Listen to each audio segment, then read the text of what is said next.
2500年前，终南山的楼观说经台和今天一样，云雾缭绕，在青山翠谷中独享着一份格外的幽静。但是，在终南山的云雾之外，却是一个烽火连天、充满杀戮和混乱的世界。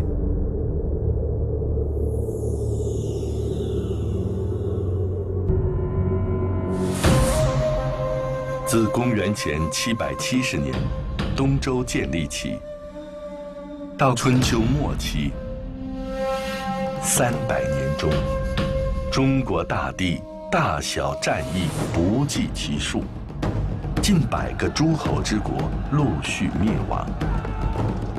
战争是这个动荡的大时代里所有苦难和混乱的根源。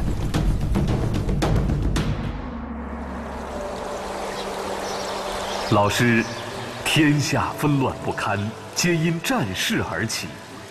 那么，如何才能消除战争呢？战争是由人的私欲所来，没有过度的私欲，才能没有了战争。老师，您是如何看待战争？兵者，不祥之器也，不得已用之。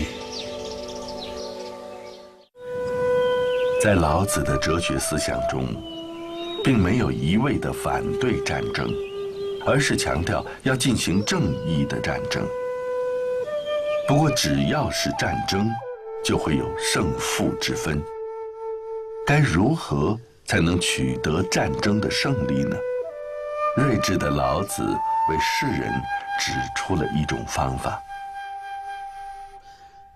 以政治国，以其用兵，以无事取天下。也许人们对于老子的话很难理解，但在老子同时期的一位军事理论家，则将以其用兵的思想进行了最为生动的解释。一句“兵者，诡道也”，为今后所有战争的原则做了一个绝佳的注脚。他就是被后世誉为兵圣的孙武。公元前506年，来自吴国的大军攻陷了楚国的王城郢都。指挥这支军队的统帅是吴国2位著名的将军伍子胥与孙武。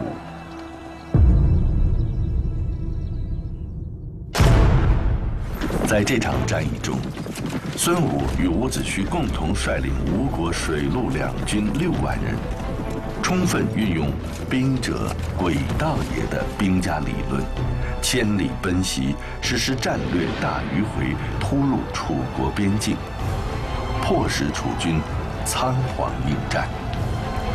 经过5次战斗，5战5胜，以6万兵力大败楚军20万人。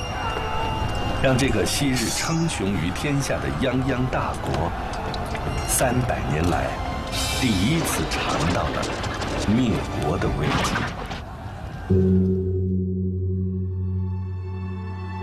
孙武成功地运用了自己的兵学思想和指挥艺术，帮助吴国西破强楚，称霸于诸侯，立下了赫赫战功。而孙武所著写的用兵心得，更是受到了天下诸侯们的追捧。这就是后世兵家的第一经典《孙子兵法》。诞生于春秋时期的兵圣孙武，他在军事思想，尤其是军事哲学思想，正是由老子的军事思想影响而产生。所著兵法13篇，处处体现了道家的哲学思想。《孙子兵法》既是一部军事著作，也是一套饱含着道家精神的哲学典籍。孙武所著写的这部兵书共有13篇，其中所描述的战争世界里，充满着无穷变化，一阴一阳相互转变，不仅说明着形与势的相通，还充满着道家思想中的辩证哲理。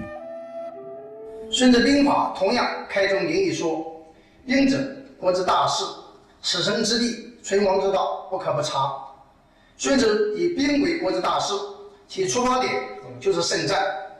他的非礼不动，非斗不六，非为不战，主不可怒而兴师，将不可怨而自战，充分体现了他的胜战思想。这一点可以说与老子异曲同工。关于老子与孙武为什么在学术上有如此相通的地方，老子是否为孙武指点过迷津，历史并没有给出一个准确的答案。因为两人生活在同一个时代，没有任何资料显示他们有过学术上的探讨与往来。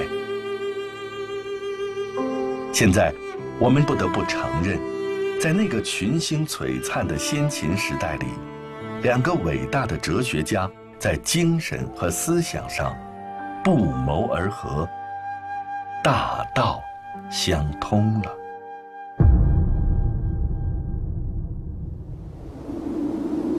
当道德5000言从终南山中流传到世间的时候，诸侯们的战争并没有如同老子想象的那样渐行渐远，反而是更加的频繁与惨烈。而老子本人的军事理论原则，也在战争中得到了广泛的应用。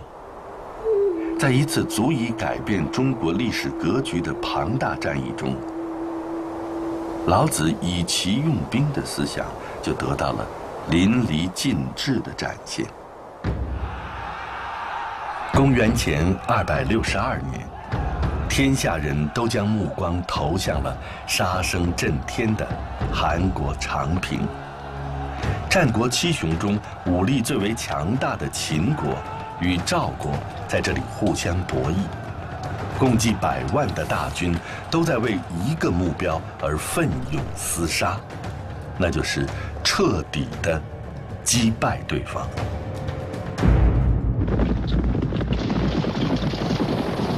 骁勇善战的赵军，在最初的战斗中，被更加无畏的秦军打得节节败退。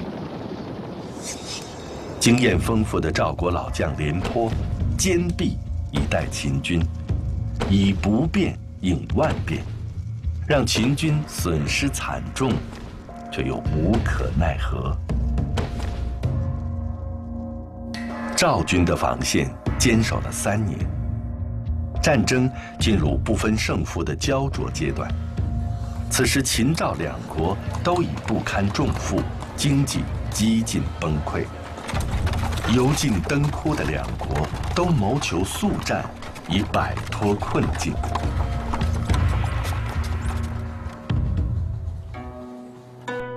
在老子的战争思想中，所谓以奇用兵的奇，就是要在瞬息万变的战场上，尽最大的可能去使用计谋，用最利于自己的方式来取得战争的成果。精明的秦国君臣，首先运用谋略来打开缺口，为漫长的战争创造新的战机。秦王公开宣称，秦军最害怕赵奢的儿子赵括为将，假借赵王之手换下廉颇，将毫无实战经验的赵括推向了赵军主帅的位置。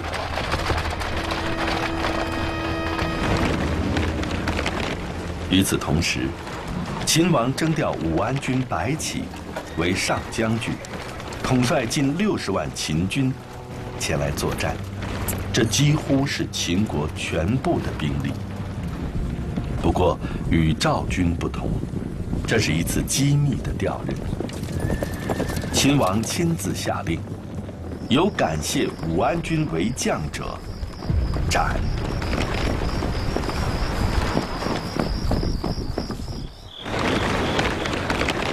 年轻气盛的赵括改变了老帅廉颇的战略方针，积极筹划一次猛烈的进攻，企图一战而胜，歼灭秦军。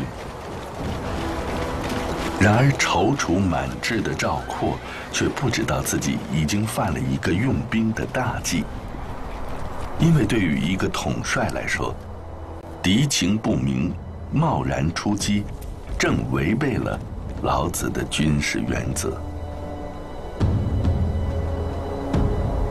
轻率会丧失根本，急躁会失去主宰。统帅最大的灾祸就是轻敌呀。赵括带领赵军展开了铺天盖地的进攻，不过这却让精明的白起看到了秦军胜利的曙光。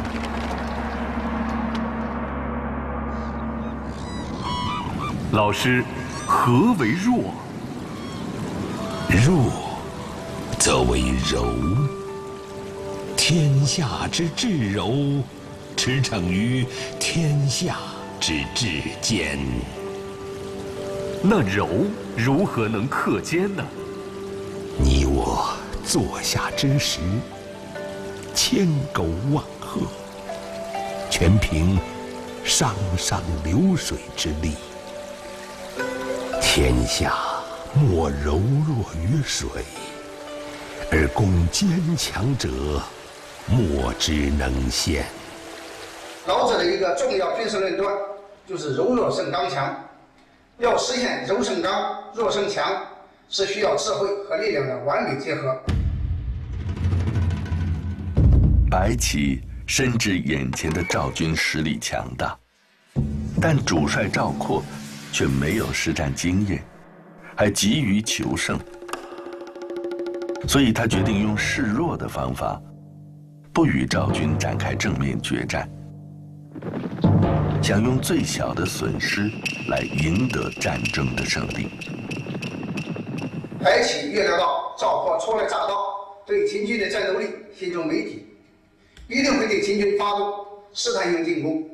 他利用赵括高傲轻敌的弱点，迅即展开歼灭赵军的部署。公元前260年8月，对秦军动态蒙昧无知的赵括，统帅赵军主力向秦军发起了决死的出击。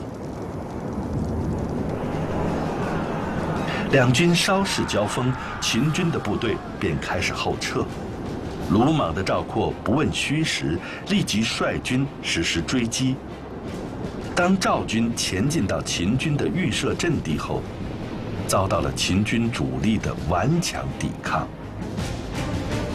用诱敌之计，扬败而走，同时安排2股兵马25000人，以抄赵军后路，构筑坚固营垒，以抵御赵军的进攻。用5000轻骑插入赵军营垒，将赵军切成2段，并派兵断其粮道，最终完成了将赵军诱出壁垒加以消灭的目的。老子柔弱胜刚强的军事理论，让白起以退为进，后发制人，牢牢掌握了战场的主动权。战争中，昨日的攻方变成了今日最为坚决的防守者。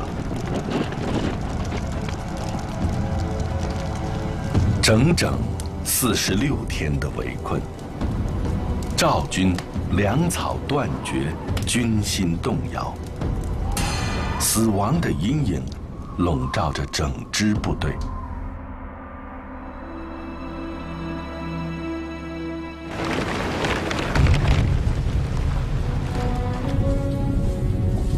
绝望之中，赵括孤注一掷，亲率赵军精锐部队强行突围。在漫天的箭雨中，他用生命换来了自我的解脱。失去主将的赵军彻底丧失了斗志。40万被饥饿和死亡所控制的军队，全部向秦军卸甲投降。而就在这一战之后，关东6国再也无法抵御秦国一统天下的步伐。老师，为什么您说善于用兵的人，行军没有队列，奋起时没有挥臂，手中没有武器，交战没有敌人呢？尹熙，没有就是空，因为空，方才可以因势利导，腾挪转移，因敌之变而变。好一个变字，万千气象，守于其表，藏于其中，顺时而动。其实守与藏胜过争与戮。争天下在智，不在勇；在隐，不在显呐。善于当统帅的人，从不炫耀武力；善于作战的人，从不逞一时怒气；善于战胜敌人的人，从不轻易与敌人交战。老子认为，世间最大的悲哀就是战争，那是一个混乱时代痛苦的根源。在老子的心中，最高明的统帅要学会控制自己的野心和欲望，不战而胜是最大的胜利，而能够避免战争的人，才是世间真正的英雄。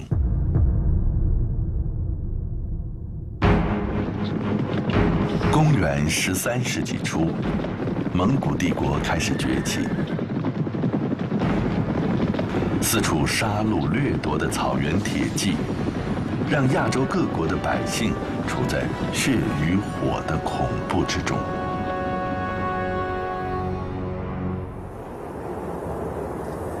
公元1220年初春，全真教第5代掌教丘处机和他的弟子们行进在前往漠北的路上。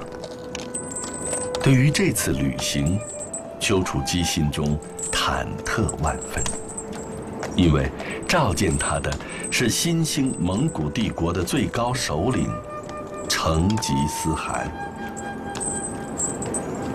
丘处机不知道自己将要面见的是一个什么样的帝王，前途山高水远，凶吉莫测。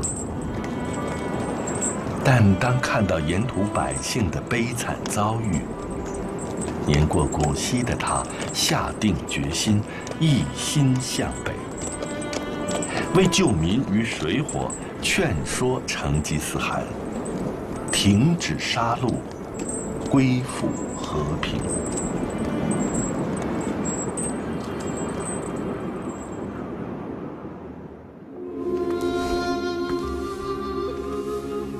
这是一次传奇般的见面。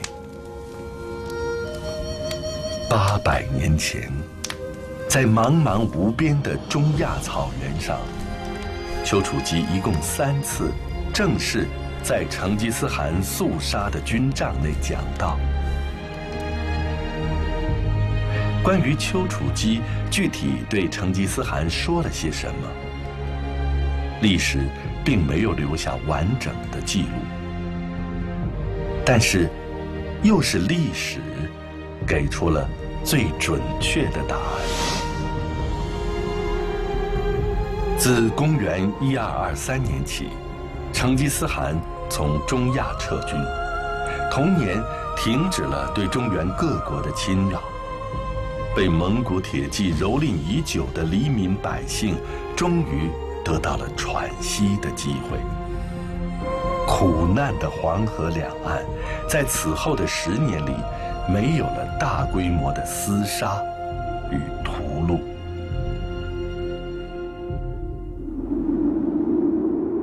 作为一位精通道家思想的智者，丘处机秉承着老子的精神，仅凭一己之力，以天下之至柔驰骋天下之至坚。因为丘处机心中始终没有忘记老子曾经发出的感叹：兵者，不祥之器，不得已而用之，恬淡为上。唯有不争，天下才莫能与之争啊！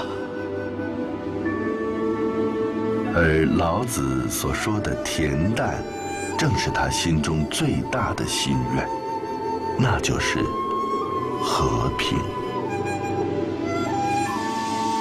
丘处机临见成吉思汗前，曾写下过一首诗，一份博大的道家情怀尽在其中。